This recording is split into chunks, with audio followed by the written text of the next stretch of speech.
সংসারের সমস্ত দায়িত্ব ছেড়ে রাজপথে রেখেছিলেন। 9 বছর অবিরাম লড়াই করে স্বৈরাচারের পতন ঘটিয়ে গণতন্ত্র পুনরুদ্ধার করেছিলেন।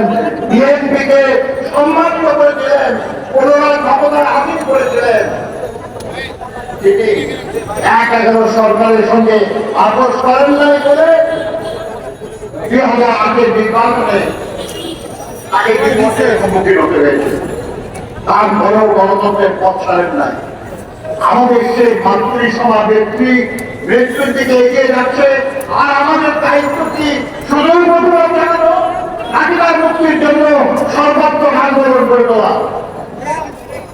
আমি আপনাদের কাছে বিনীত অনুরোধ জানাচ্ছি, তার একজন সহকর্মী হিসাবে একেবারে রাজনীতির প্রথম দিন থেকে তার সঙ্গে কাজ করার সমাজে যা আপনারা তার সুচিকিৎসার মাধ্যমে জীবন রক্ষার জন্য যে আন্দোলন, সে আন্দোলনে এগিয়ে আসুন।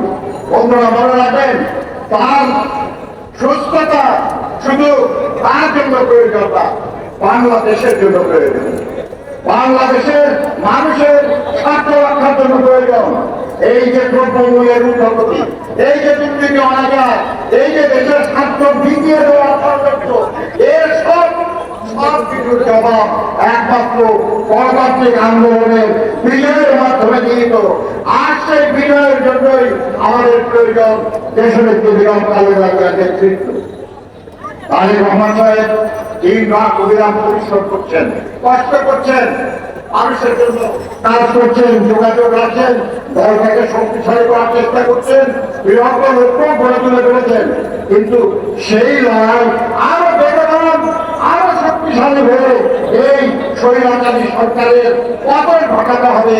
সেই লক্ষ্যে বেগম খালেদা জিয়ার মুক্তির এই লড়াইকে বেগবান করতে হবে।